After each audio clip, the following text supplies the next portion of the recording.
Welcome, everyone. My name is Stephen Halasnik. Over the last 25 years, I've built 6 companies in the $5 million to $25 million range, and I can't tell you how important it is for businesses to have a line of credit so that they can make investment in their business or even for unexpected emergencies. Our line of credit program is easy to get in place, inexpensive when used, and costs nothing to set up, making it a great cash backup plan. If you'd like to learn more about our line of credit program, please visit us at fscreditline.com or give us a call at 862-207-4118. Again, that's FS as in Financing Solutions, creditline.com. If you apply today, we will even give you a $250 credit on file. Just remember, the time to set up a line of credit is when you don't need it, so that when you do need it, it's ready to go. And considering that it doesn't cost anything to set the line up, it's a smart decision. Today, I am very excited to be speaking with Michelle Prince from Performance Publishing Group. Michelle is a best-selling author, sought-after motivational speaker, self-published expert, leadership coach, and CEO founder of Performance Publishing Group, a partner publishing company dedicated to making a difference one story at a time.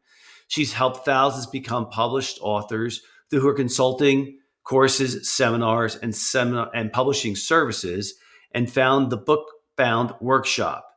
She has also published many successful books, including her best-selling Winning in Life Now and The Power of Authority. Michelle has been endorsed by some of the most influential speakers in personal development, including Zig Ziglar. Michelle, welcome to today's Entrepreneur MBA podcast. Thank you so much. I'm happy to be here. So today's topic is how becoming the authority in your field can help your business. And, you know, the advantage that a small business has is that the owner can be an important tool, marketing face of a business. So I think that's one of the reasons why I kind of liked this topic when we kind of talked about it, was because in many regards, the small businesses have an ace in the hole, and that's the owner. Would you agree with that? 100%. 100%. I mean, because people do business with those they know, like, and trust. We've all heard this. And that's usually the person who founded the company, right? The story, the backstory, why they got involved in this business. So getting your story out around it from the owner is super important.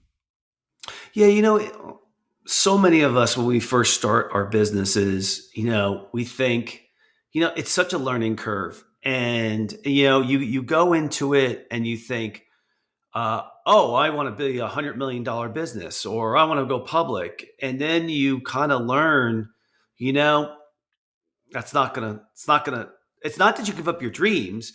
It's just, you know, the product, you know, the products you sell or the services you perform, you realize that it's just not going to be this huge company. And I think this, you know, if you learn that sooner, then you can really use yourself as the authority like you're talking about. So tell us a little bit about what are the conditions that would have to exist for you to be kind of considered an authority just before you even start promoting that thought process. Sure. Well, I mean, the reality is especially as business owners, we are all the authority of our story, of our business, right? And most of the time we start a business where we have some sort of expertise. You know, maybe if it's a consulting company, it's something you've been doing for a while. You're getting customers and clients because of who you are, especially when you're first starting out. I mean, Yeah. Especially if you're a solopreneur. So, and if they connect with you, they're going to do business with you. So for what I've seen is the business owners that really grasp that early on and leverage their brand, their authority, they build a platform. You know, they do things like what you're doing, right? A podcast, you're building your platform. Writing a book, you're building your platform. All of that creates this authority. But you have it because you're already in business, right? So you have authority if you're getting customers. You have authority in what you're doing. So what I'm suggesting is just taking that to a different level and make it easy for your customers, your clients to choose you as the natural choice for their solution. And that's what the Yeah, yeah. I think you know most people would think that in business, like if you take an example like Steve Jobs and Apple, Mhm. right? I think he's an unusual case in a Fortune 500 or a very large company where the owner of the company really was as big as the brand. Mm. Right? But I don't think that's very normal in big business. Agreed? Well, I think absolutely agree in the way it was. I see it happening though more and more. I mean, you see, Yeah.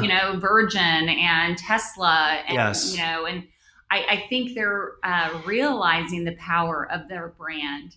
I actually was having a call with a president of a huge software company yesterday, and huge global company, and they're realizing some of their executives are writing books, not necessarily to create something just for themselves, but it's just lending more credibility to the people in charge. And yeah, so I think more and more we're going to see it more and more, I think. Yeah, it's right. It's interesting. You're right. I think it depends on the CEO Yeah. or the owner, right? I mean, like Jeff Bezos is not a dynamic guy, Right. right? Steve Jobs was. Virgin Atlantic, I can't think of his name right now. Yeah, Richard Branson. Richard Branson, right? He's a dynamic guy, and he's got an incredible story to tell. So I think it might start with the person, right? If you are, let's face it, I wonder if any of those guys are introverts. I don't think so. Like if you're an introvert, I wonder if you can Oh, build that persona. And what do you think? well, it's funny. Early in my career, I worked for Zig Ziglar. And so, and most people who know him see him as this gregarious, on the stage, bigger than life, outgoing man. The reality was, as far as personality profiles and all that, he is more introverted. Hmm. So I think it depends maybe in the role that they're in. The way I look at somebody who's a founder, I mean, truly most founders are the visionary, right? They're very rarely, well, sometimes they're the implementer, but most of the time, if they're the implementer type, they have a partner who's the visionary, right? So most people who start companies have that kind of innate, like, I want to do something, I want to build something, I want to impact more people.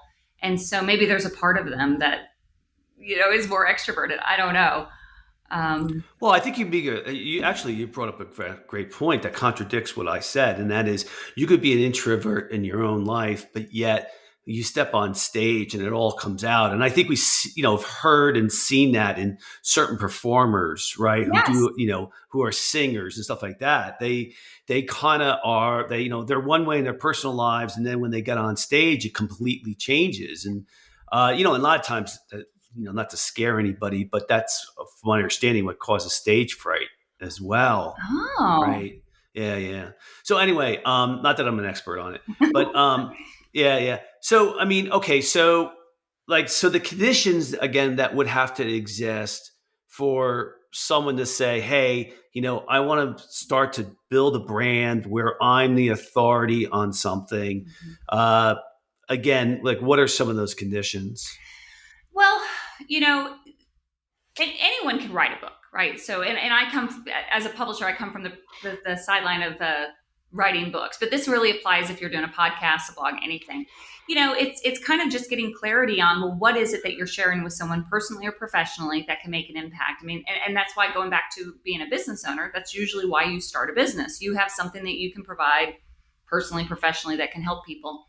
But I do think too, for somebody to really leverage the authority of being an author, you have to have a bigger why.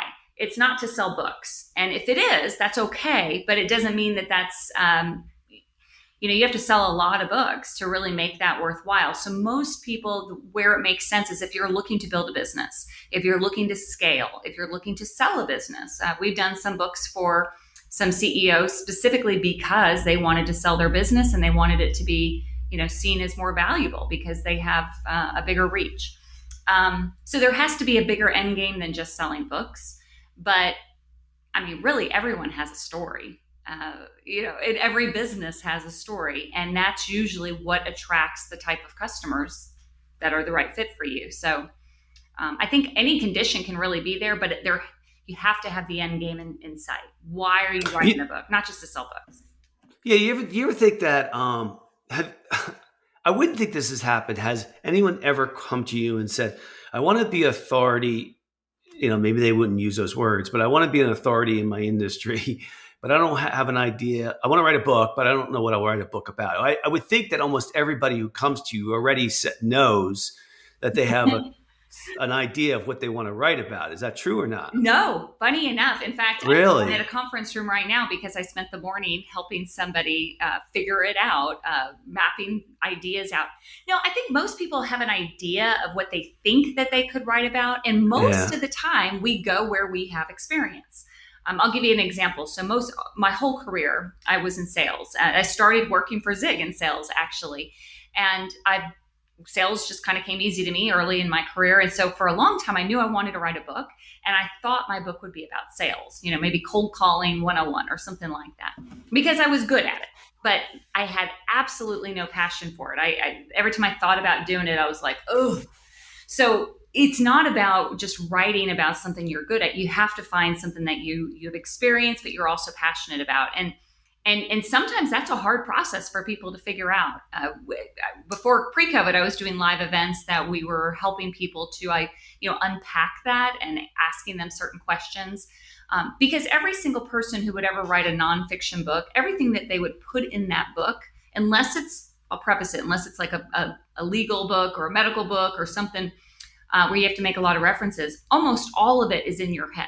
So it's just a matter of pulling it out, but getting it in a format that benefits somebody who reads it. So for you, for example, you all help people with credit lines, right? And financial services. So you easily could talk and write a book about financial services and doing all that, but there's got to be more to it, or it's just a textbook on. So it's kind of the backstory. Well, why you? Well, how did you get into this? What drives you? Why are you passionate about helping people in that area? And so those two things combined, the passion, the experience, is the key. But to answer your question, I don't know the exact percentage, but in our workshops, at least half the people who show up have no idea what they're going to write about. And Yeah. by the end of the first day, everybody has an entire book mapped out because Yeah. it's in there. It's just a matter of. Yeah, I actually have I wrote a chapter in a book, and so it was great writing it. I really enjoyed it. I had, there were some positives and there were some negatives, and what I wrote about it was the 6 companies I built, over 25 years, and that, and you know, so I had done it for a couple reasons. I didn't do it for authority. Um, I did it because I only had to write one chapter, and the whole series of chapters in the book was about people who built companies and had failed. Now I hadn't failed, so I had closed companies down. So my chapter was a little different because I had successfully closed companies down and moved on, or sold them and moved on. But so I loved the experience of being able to write something that was only 20 plus pages.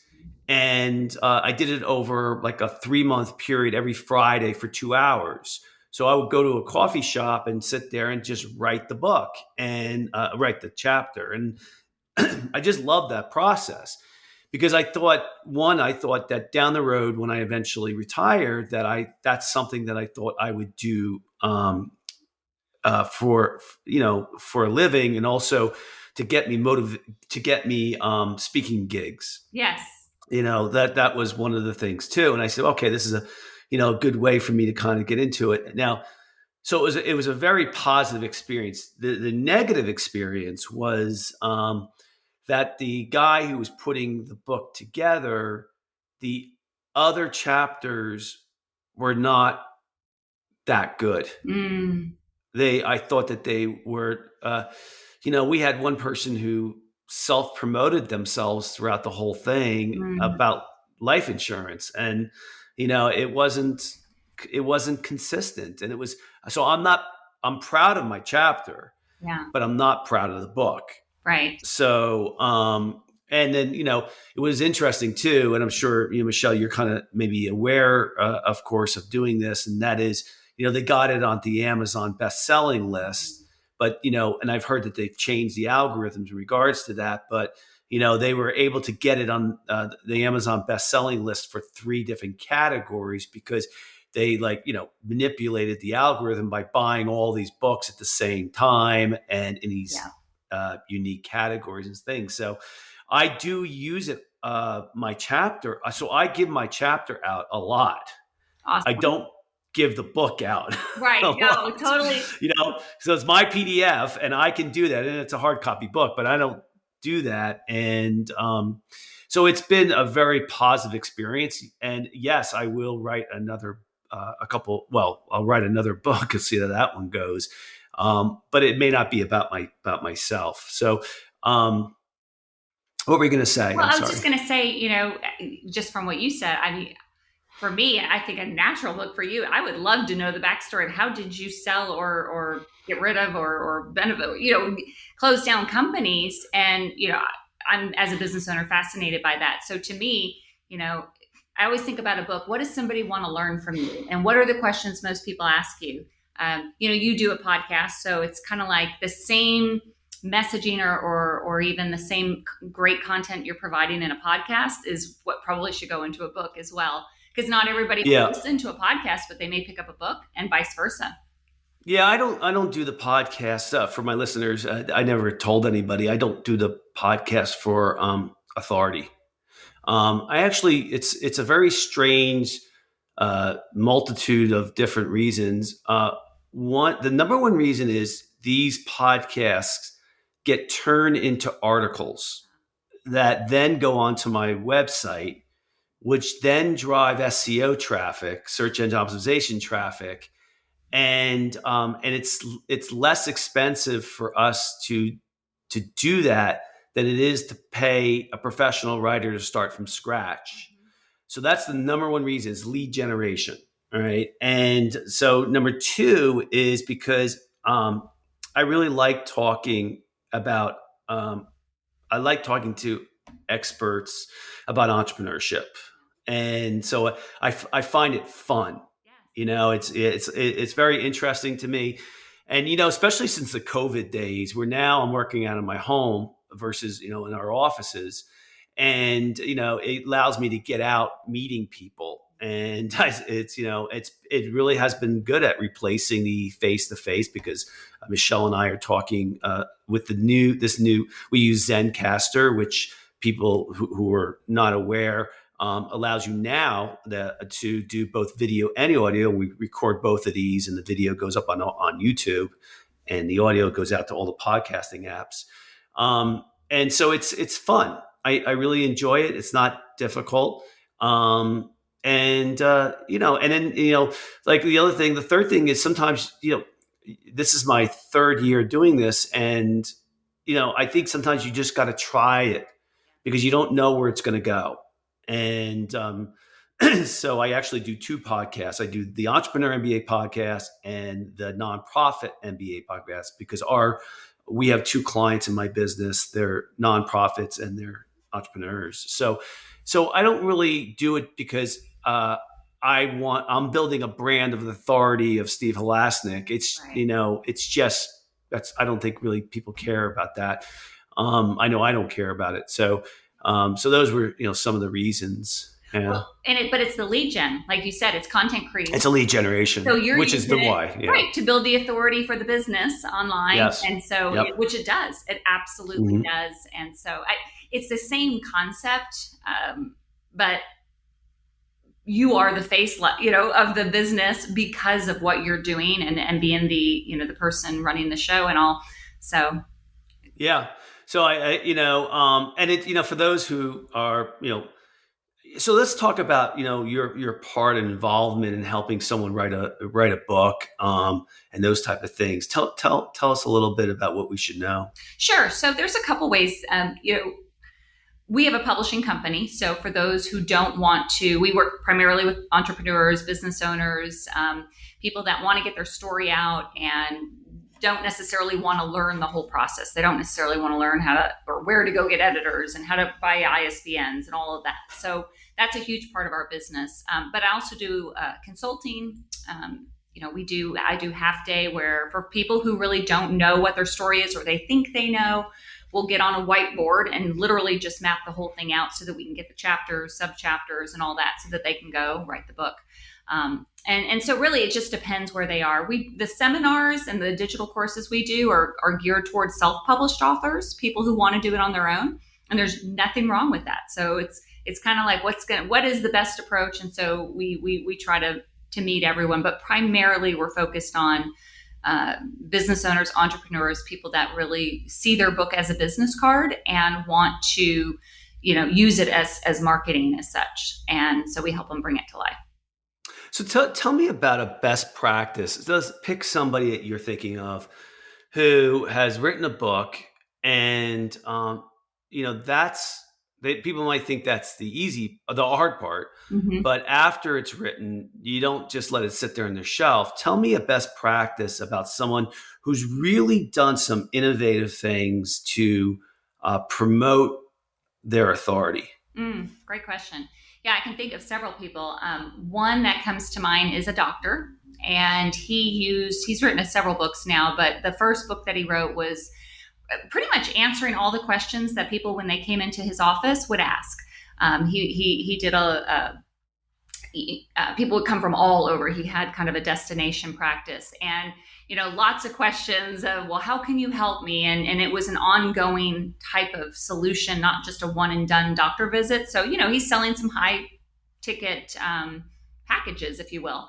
And basically, he would take that book, and when they say like, okay, so you can help me with my diabetes, or you can help me with whatever, he's a holistic doctor, he would literally take that book and slide it across the table and say, Chapter 8 tells you how we do it and all of the testimonials. These are all the people that we helped in that area.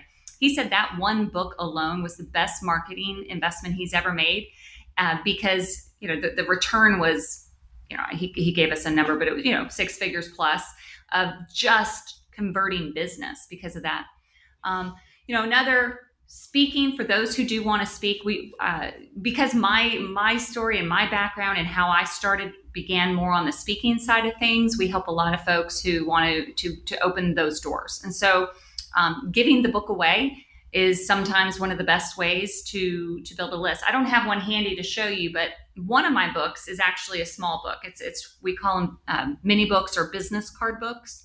And literally, I know for when I go out and speak, if I'll speak to a room of a couple hundred people, I'll offer everybody who would like to get a free book on how to write it's called Your Book is Your Business Card. And it literally gives them a ton of great information that they could take that, they could go on their own, and they could start writing and publishing and marketing their book. But I said, great, well, let's exchange business cards. That is my business card. So literally at the end of the conference, I'm getting hundreds of business cards that I'm adding to our database to give them some good content and information. Those end up being some of the best clients because they'll have that book. People will throw away a business card, but they won't throw away a book in most cases. So a lot of times that book sits on someone's desk for a year, 2 years, and then all of a sudden we'll get a call and, hey, I'm finally ready to do my book. And so those are some creative ways to really leverage it. Yes, you're selling books, but it's never going to be just, the revenue doesn't really come from the sale of a book. It comes more from the opportunities that open up, consulting, speaking, and all kinds of other things like that. What about, have you gone in the direction of helping people with podcasts? I mean, that's a form of authority. Not specifically. Usually I'll just refer them out. However, for every book that we do, at the very end, I do a strategy call. And that's one of my biggest recommendations. So I love podcasts. I have my own podcast that we paused when COVID hit, but I love being on it because you have just such a great opportunity to share your content. And what you would talk about on a podcast is likely what you would put into a book. So the way we look at it is it's not just a book. It's not just a podcast. It's all of these different things. It's taking that, creating a digital course out of it, starting, you could do a seminar on it, those kinds of things. But podcasts, I just think I love podcasting. Yeah. What about the people who have, everybody nowadays, the self-publishing idea has been out for what, when I say self-publishing, I mean, through you and, and yourself, but I don't know, 3 years now, you think? Has it been? Oh, no, at least I've been in business for 12. So at least 15 to, I would say where it became acceptable. So for years, 30 years ago, there was something called vanity publishing. And it was not looked upon very favorably. So I would say in probably the last 15, 18 years, it has become much more mainstream. And then within the last 5 years, my gosh, it's, everyone. Yeah. So, yeah. It just seems like to me, like, I don't know if it was 3 years or 5 years ago, whatever. It just seems that the term, the new business card is your book. Mm-hmm. That was what I kind of remember. Now, whether how long ago it was, I don't remember, but what have you seen any of books that have gone big? Like, in other words, viral, like where they've actually made lots of money that publishers would maybe, I don't know if they would pick it up, but where it sold a lot.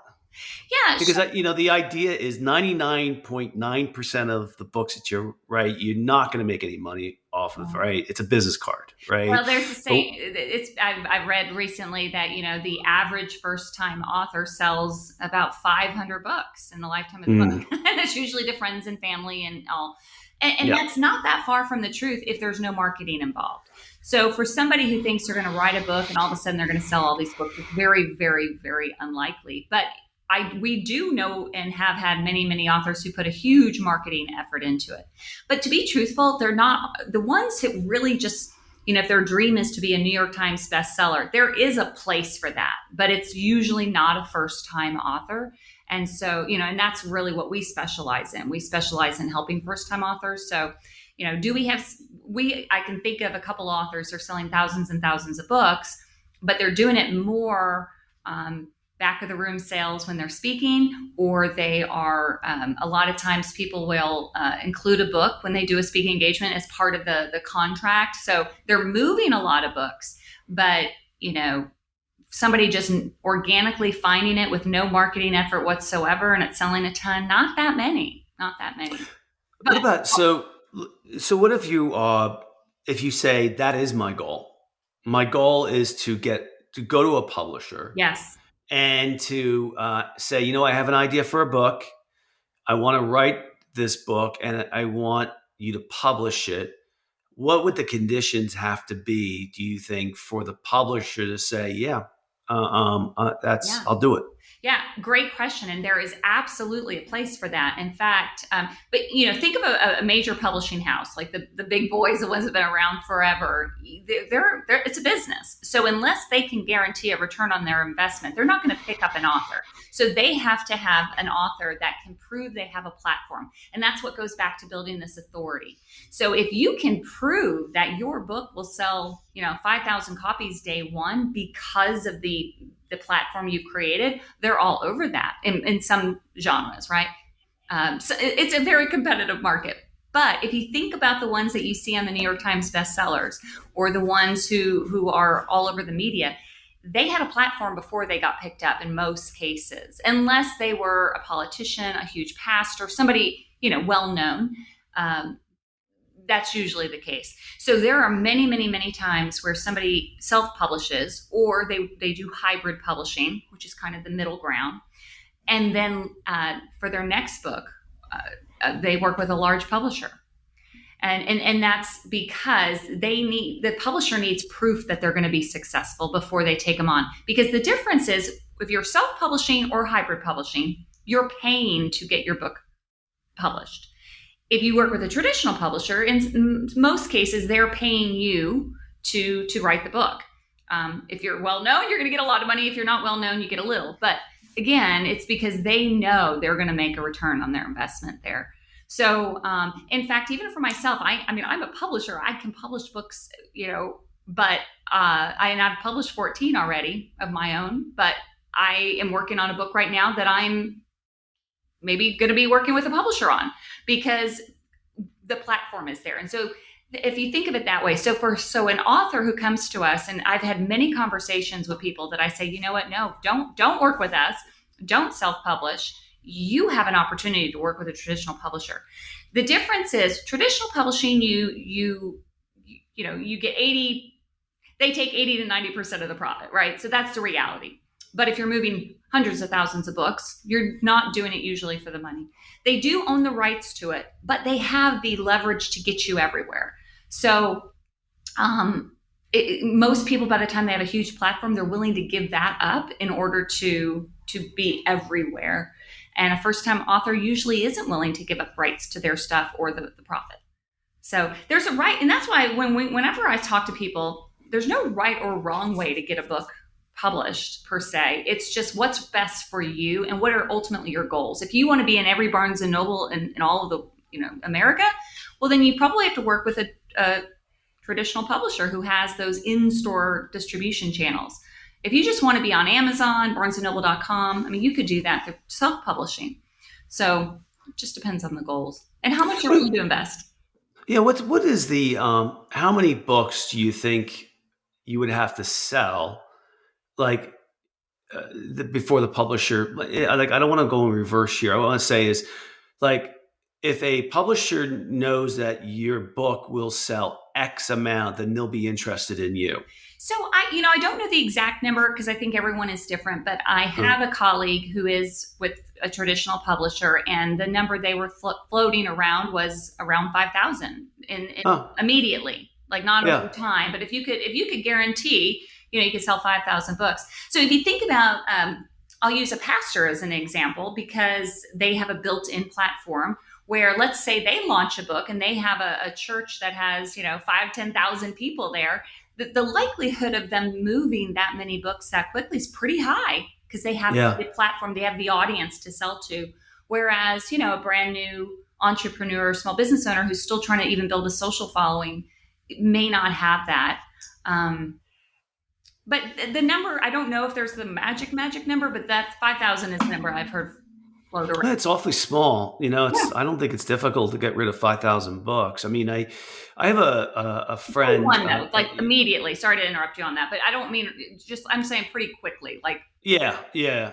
I have a friend of mine is Mike Mcallist, and Mike Mcallist is he actually rents for me. I own a large office commercial building, and he owns two companies. Then one of them is his, and he's partners in another one. But anyway, so he's had a number of businesses too. But several years ago, he moved into public speaking, and so he travels. Oh boy, like at least 50 weeks a year. Wow. Like speaking, like all over the world, right? And I never talked to him about, when he originally started doing it, if he was doing it to sell books. But now, he self-published the first book, and now he's up to his sixth book. But he did that. He moved from self-publishing into, because he has such a big following, which are, hundreds of thousands of followers now. He now works with a publisher, yes, of course, because he has that track record, and he could sell at least 5,000, easily. Yeah. So, and it's funny, it's the ones who all of a sudden appear speakers, and they seem to come out of nowhere. right? With this great big, this successful book. But if you really dig back, their first book Yeah. Oh, was, yeah. I mean, I think Brene Brown, her first book was self-published. I'm not 100%, but I'm pretty about 80% sure that's the case. So it happens all the time. You just don't necessarily know about it. But that's why self-publishing, there's absolutely nothing wrong with it. If it's going to be able to help you build that platform that is what's necessary to get out into bigger channels, then by all means go that route.